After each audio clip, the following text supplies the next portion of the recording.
How you doing, everybody? I am Scott Jelinek with the Master Investor Academy, where we cover the 5 pillars of real estate investing. That's marketing, wholesale, rehab, rentals, and raising private money. And today's video would be under rentals, and it's on how to evict a tenant.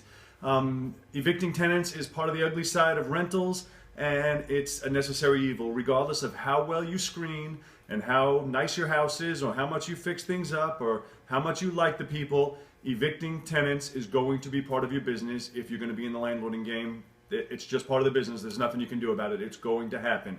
I have a lot of people say to me, they're like, well, I've never had an eviction. I've never had this. I've never had that. And I'll ask them, I'll say, well, how long have you been doing it? They'll be like, oh, 10 months or 2 years. How many properties do you have? Oh, 3. Well, if you have 3 properties and you've been doing it a year, yes, you may never evict somebody. When you have 10, 20, 30, 40, and you've been doing it for 3, 4, 10 years, trust me, you're going to be evicting people. It's part of the business. So whenever I hear somebody talking and bragging about how they've never had to evict somebody and they screen great, once I drill down, I find out, well, you only have a couple properties and you've only been doing it a short time. So how do you evict your tenant? First thing you're going to do, and now let me preface this by telling you that I am not an attorney and every state is different. So what I'm telling you here is based on my state in Virginia. This is going to be nothing for you to research, though, and find out in your state what the policies and procedures are for you to get the same effect, to get the same thing done.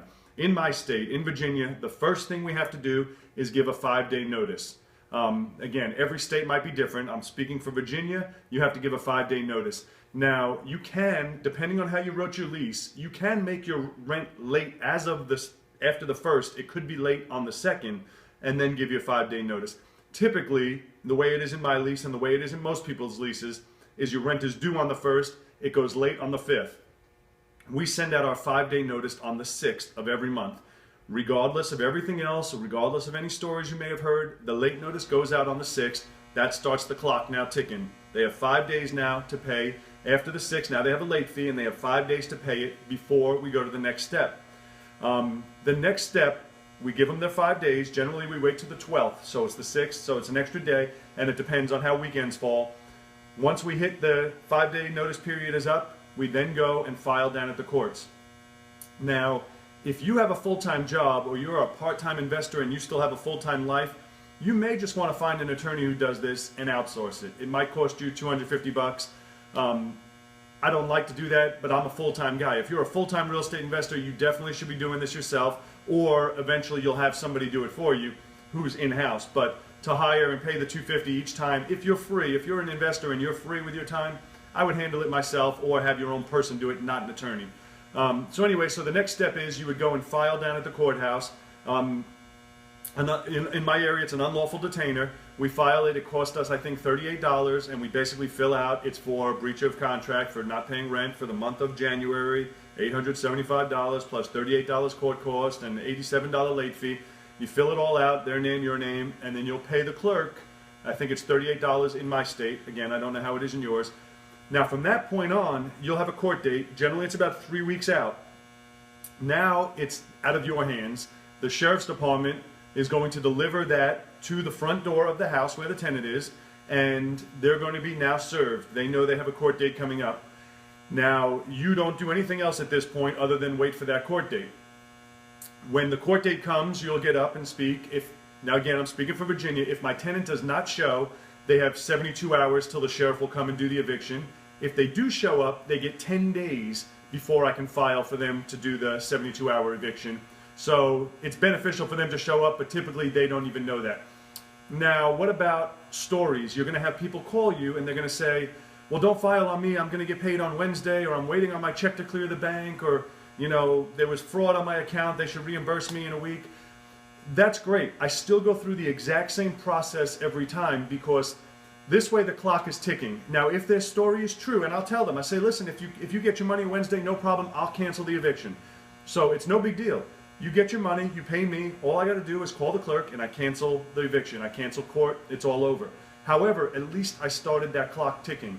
In the old days, I used to fall for every story. Everybody had a story and I fell for it, and it would drag on another month, now another month, and now another month.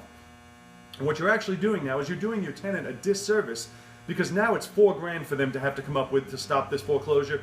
this eviction, where before, if you kept to your timelines, they only had to come up with $875.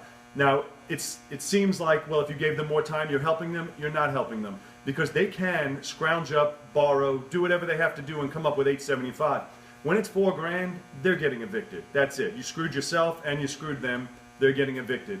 So basically what I wanted to get into with this video, now I can't speak for everybody because the whole country, or the whole world for that matter, everybody has different procedures. But in Virginia, this is the way it works in Virginia.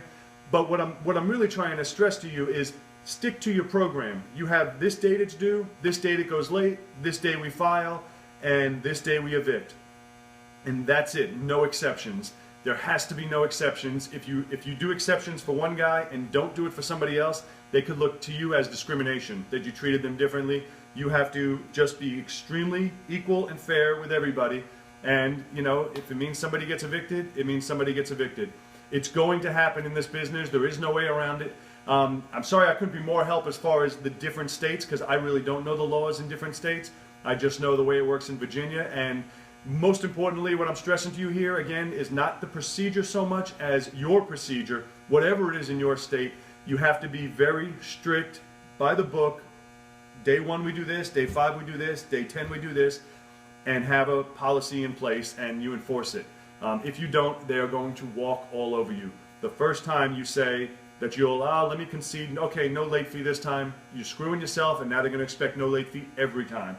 As soon as you say, well, I'm not going to file this time because you say you're getting paid, trust me, they're going to expect it every time.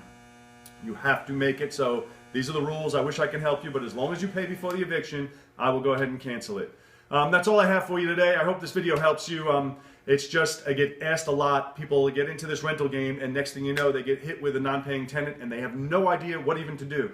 And so if you are in a local real estate investors group in your area, by all means talk to other investors in your area. They'll know exactly the procedure for your area. If you have a full-time job and it's going to cost you more to take off work than it is going to be just to hire an attorney, then go the easy route, hire an attorney and let them do it for you. Eventually, when you're full-time, you're going to have to learn to do it, but you don't have to right now.